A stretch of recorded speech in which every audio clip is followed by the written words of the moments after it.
Well, good morning, everyone. We're a couple minutes to 11, but I'm going to go ahead and get started with our announcements so that you can have the full time to enjoy this workshop with Tulsa Garden Center, because it's going to be amazing. Welcome to the Center for Creativity, or welcome back. My name is Anina Collier. I'm the Dean of the Center for Creativity, and whether you're here in the room with us or up on the live stream, we're so happy you're here for the very last workshop of the Summer I Can't series. But don't worry, we'll kick off again in September with our fall series, and we've got a lot of great workshops and lineups coming up, so we hope we'll see you then. But you don't have to wait until September. We have something coming up. This exhibit, Please Touch the Art. This is an exhibit we're holding an open call for right now, which means anyone can submit artwork for consideration for this exhibit. It's just like it sounds. Everything can be experienced through touch, but we work to engage all 5 senses. This exhibit has a special focus on artists and visitors who are blind or visually impaired, but it's for anyone who's ever wanted to experience art in a new way. So we encourage you to submit artwork for this exhibit if you're interested. The deadline is July 7th, and we have flyers up at the front where you can submit online. But we also have the opening reception in September if you're not the art exhibiting type. Now, one more thing. Who has heard of Tulsa Achieves?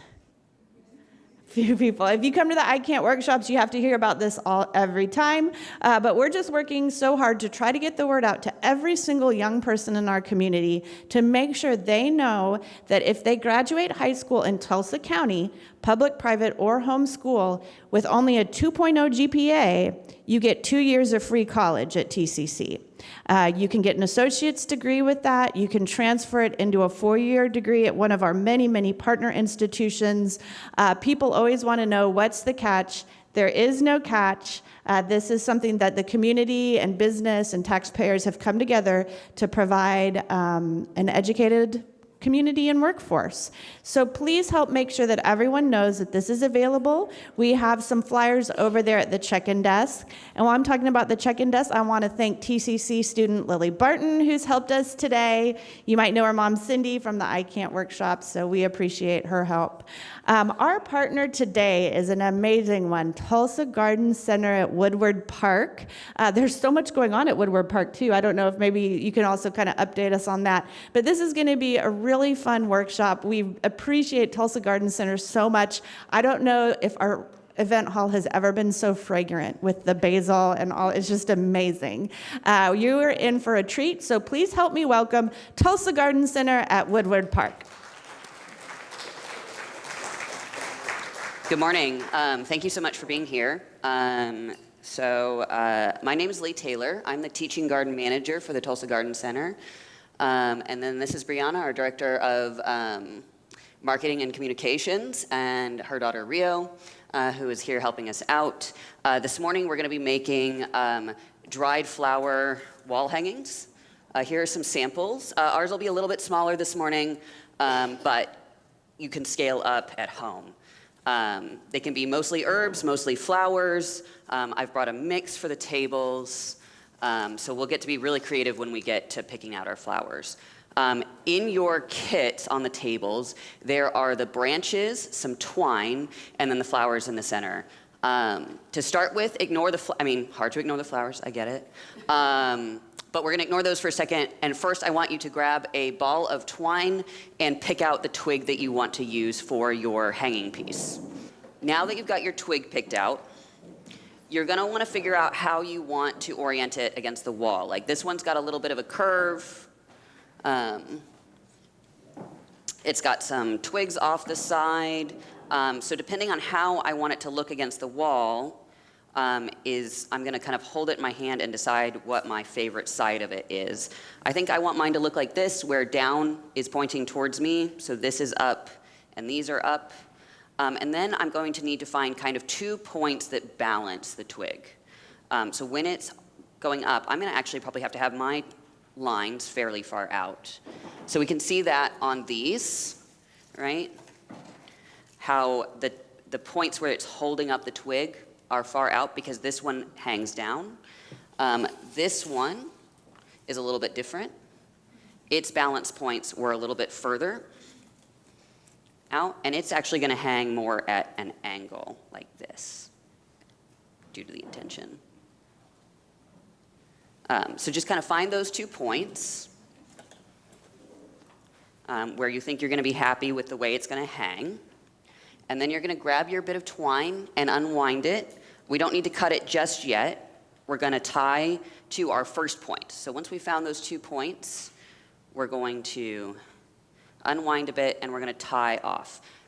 This is all really lightweight. We're not going to be weighing down these sticks at all. And so we don't need to use very complicated knots. A little square knot, granny knot. You're welcome to do something fancier if you know something fancier, but it is not required. I like to wind mine a couple times around just to hold it stable, and then just give it a little tie off. So I like a square knot for this one. Pretty easy, straightforward. The next thing you want to do is figure out how long of a hanging rope you want to give this twig. Like, you might want to do it very shallow, right, and have a nice little shallow triangle. You might want to go really deep. It kind of depends on, like, if you have a wall where you know you're going to hang this and it's a long wall, you might want a longer hanging. If you've got kind of, you want to put it above a couch or above some other thing that's going to block out the bottom of it, you'll want a shorter hanging. So I think I want mine kind of long. And so I'm just going to cut mine a little bit, a couple inches longer than that to give myself some tie-off room.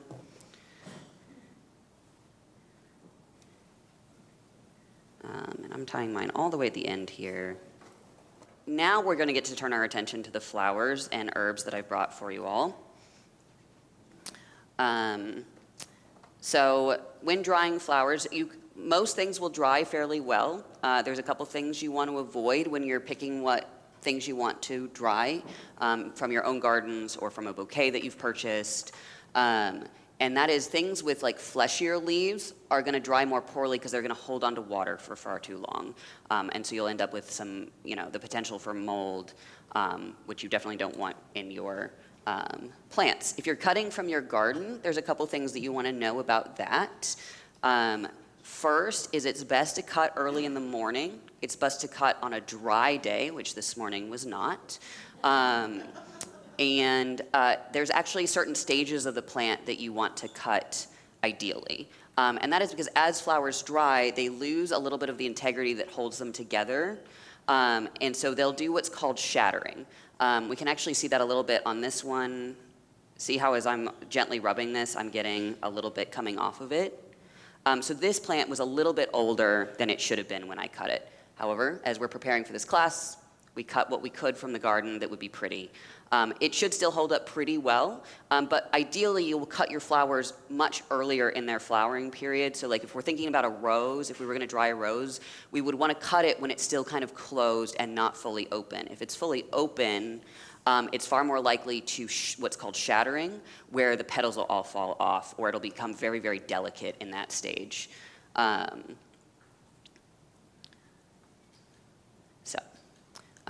Quick intro through all the plants that I've brought. We'll do the herbs first.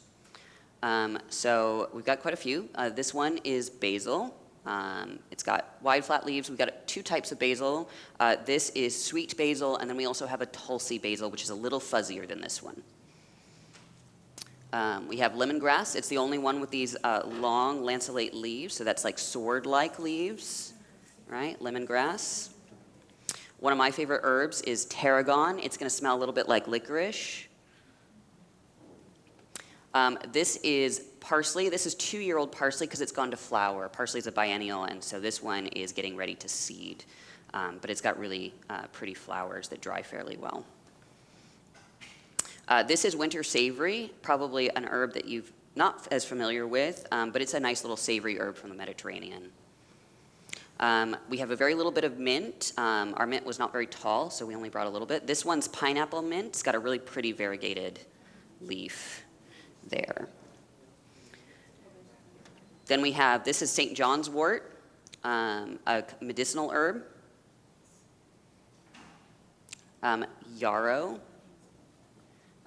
We've got yarrow in a couple of different colors. So the yellow, the pink, if it looks like this, it's yarrow. It has a little St. John's wort, yeah, so it's a little small leaf. You might mistake it for oregano, but it's not. We didn't bring any oregano so that they wouldn't get confused. A few of you might have little yellow flowers on them, but. So that's St. John's wort. Then we have yarrow. These flowers that look a little bit like clover are from an ornamental allium or an onion. You can kind of smell the stems smell like onion. The flowers kind of have a slightly sweeter fragrance than that.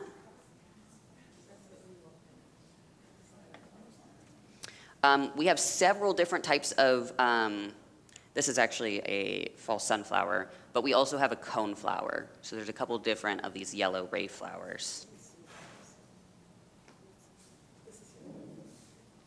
And then the purple flower that's kind of got a close single spire is a salvia. This one's actually a really cool variety. I love this one. It's called Blue Bayou. And it creates an incredible mound of foliage and then puts off a spire, or like a huge display of these purple spires in like late March. It's one of the very earliest flowering things in our garden. One of the ones that I showed, this is Perovskia, or Russian sage. It's got a quite fragrant stem, classic of the Lamaceae family or the mint family. And it's got a purple flower. You may see it a little bit more spread out. You may have one that's got a slightly narrower collection of flowers on it. And I'm happy to come around and help you ID the plants as we continue on here. One of our last ones is verbena. Creates this little puff of purple flowers on a very empty stem. And then I forgot to grab one, but I will real quick do that. Yes. I'm going to just snag, sorry, the tansy to show. Forgot this one. This one's tansy, another medicinal herb. Again, a fern-like leaf, but these little tiny yellow flowers right here. I think that's everything that we brought. If I've missed one, I'm happy to come around and tell you what it is. But for now, if everyone will pick about 15 stems, and when you finish picking your stems, what I want you to do is strip the bottom 3 or 4 inches off the stem. So did you see that? Just take it. I think I've already stripped some of these, but you're just going to take off the bottom few inches. So we've got something nice and clean to tie to. This will also help with the drying out. It'll keep the point where we're tying them all together from getting mold in it. As you're collecting up your flowers, now what you want to do is kind of collect them into the bundles that you would like to tie them into. These can be, I'm going to recommend doing 5 bundles. And they can either be single varieties like this one, where you've just got one type of flower per bundle, or you can do something more like this one, where you hang several varieties together, or a couple of varieties together. So I've just had a great question here asking how big or small the bundles should be. Usually you want to stick between 3 and 5 stems. Depending on the plant, you can sometimes get away with a few more, but to make sure that they dry out really well, you'll want to stick to smaller bundles so they get the airflow that they need to dry out properly. To explain a little bit more about what I'm thinking about when I'm doing this is I am choosing to do one that's more decorative rather than practical. You can obviously use these as a decorative wall hanging, but it can also just be a practical place to hang your herbs to dry if you want to use dried herbs from your garden. So I've made 3 little piles of tarragon, and then I'm going to do 2 little piles of St. John's wort here. So these each have about 2 stems in them. I also want to dry some mint, which I think I'm going to do here in the middle. Maybe I'm going to not do that bundle like that. I really like this parsley flower, so I'm going to actually cut some of this down. I don't want to dry this whole bundle. Maybe I do. Maybe I do. Actually, we'll do that. So this is where the creative process comes in, and you can kind of mix and match and decide what you want your bundles to look like.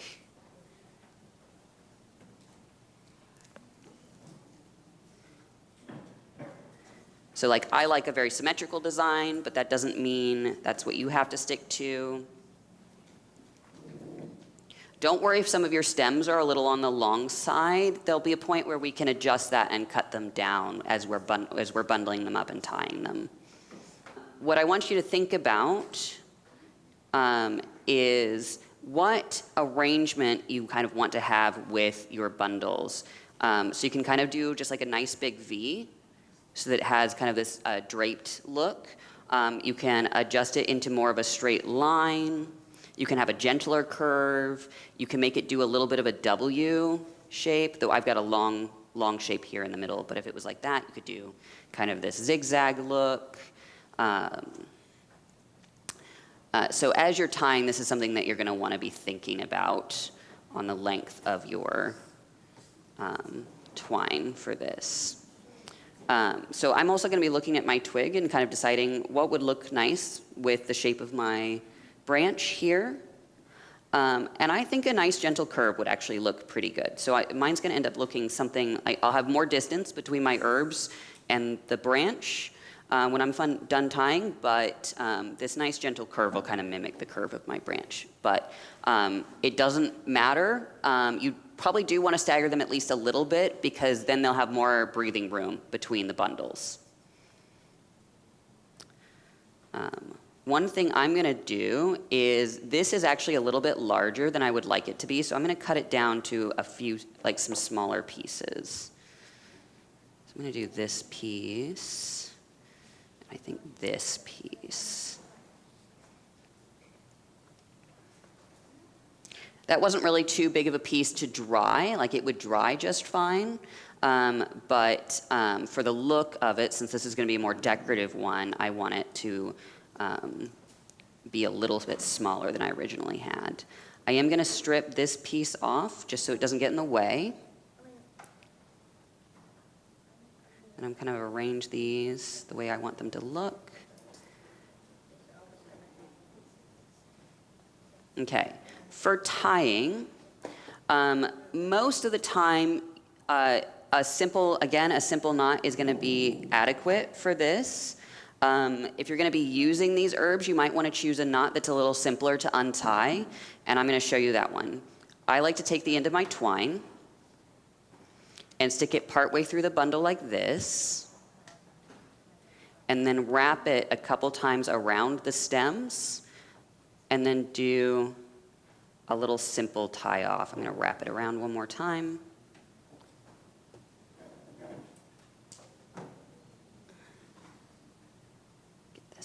Front. And then just a simple little, and even just one, with the way the twine is, like with it being slightly fuzzy, one simple little overhand knot usually does it for this. And that way it's quite easy to pick apart if you're wanting to pull these down later to use. This is when I need to think about how long of a how long I want it to hang, and so I will then give myself a couple extra inches. So I've given myself a nice long lead. You can always do extra because then you can always cut it off shorter later. One thing is these generally won't slip when they are drying. There is one plant that will, because it's got a very smooth stem, and that is the alliums. They also, because they've got hollow stems, tend to dry out a little bit, get a little bit narrower in the knot, and then they can just slide free because they're very smooth stemmed plants. So you may just have to come back and retie them at some point when you are drying these, or give yourself a little extra tight knot to try and help cling onto that. Those couple wraps around the stem before you tie your knot really help with that. I know that I'm going to cut off this stem, so I'm just going to do that right now on mine.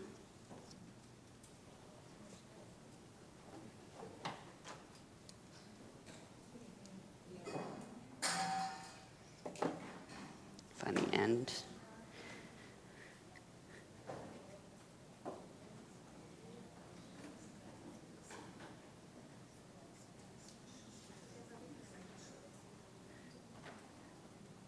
So getting this wrapped around nice and tight is going to help me out here.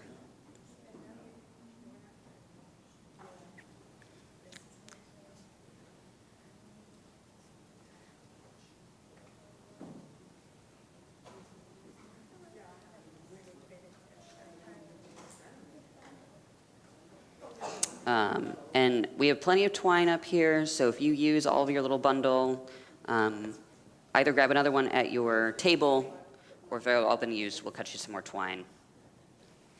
Gonna cut this again. So at this stage, start tying your bundles the way you want them to look. You can trim up the stems so they're a little bit tidier. You want to make sure that there aren't any leaves trapped under the knot, because that'll contribute to it not drying out as quickly as it should and potentially introducing fungus or mold at that stage.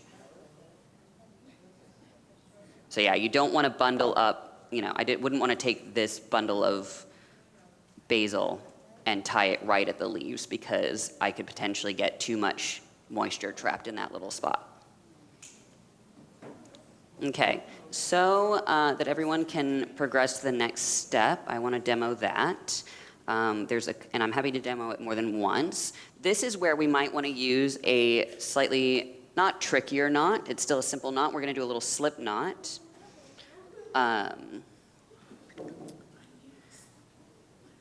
Because you may find that you want to move these around once you get them up on the wall, or add to.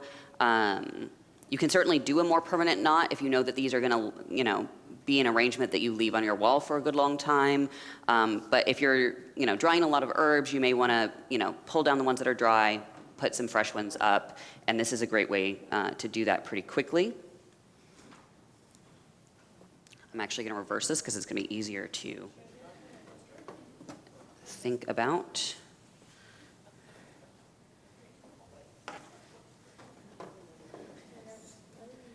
Okay.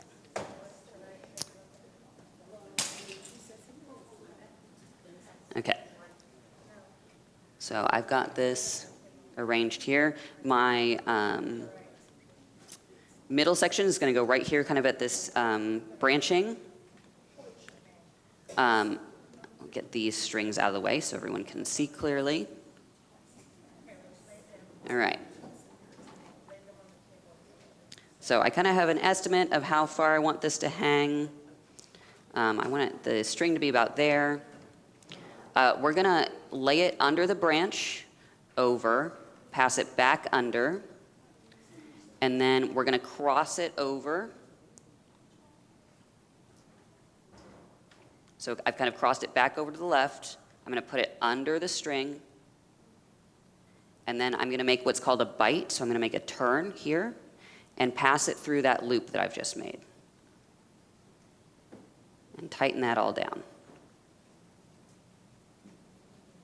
Really, any way for you to make a slip knot is going to work here. And it's called a slip knot because I can then take the tail and then just pull that free, and it's loose again, right? Yeah, I'm going to do it again. Yeah, so any way that you would make a slip knot, it's just a way to pull the knot out free. So it's practically an overhand knot, but just with a bite instead of, which is a loop of twine instead of pulling the whole tail through, right? So under the branch, back over the top, under again, making this a little too short. Under again, crossing over, and then I am passing a bite. So that loop, I've pinched it in half. I'm passing it back through that loop I've just made. And then not letting the tail pass through, but tightening up that little knot. And so now that's going to hang just fine. I can pull on where the flowers are, and it won't move. But if I pull the tail, it'll be free.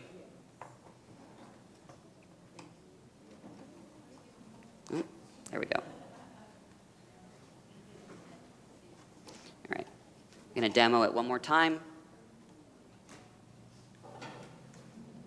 Under the branch, wrap it one time, and then I'm making kind of a little loop here, and then I'm going to make a bite, and I'm passing through this section here, and then pulling down.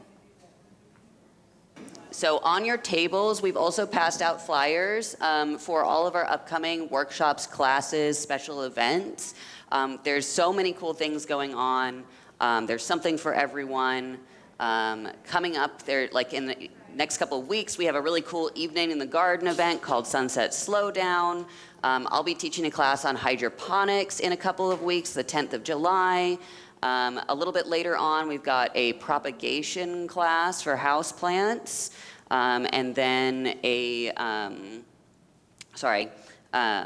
also have a plant pathology and disease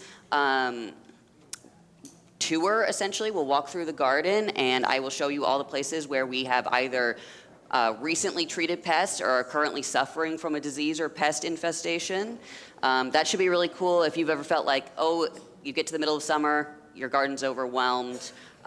This would be a great lecture to come to, or tour to come to learn a little bit more on how to handle that. But lots of fun things. Take the flyers on your tables. Those are all of our events through the end of August. Please join us. Also, if you want to add more bundles to your hanging later, you're welcome to take from what's on your table with you, some more twine, and complete it or add to it at home. That one looks lovely. This was such a cool project. Lee, thank you so much for guiding us through this. Thank you, Tulsa Garden Center, for bringing us all these beautiful plants and supplies. We appreciate your partnership so much. Get out there, take some more classes. Some of those sound super cool. Plant pathology. I mean, man, that sounds like almost a spy type of thing. So thank you all for being here today. We really appreciate you.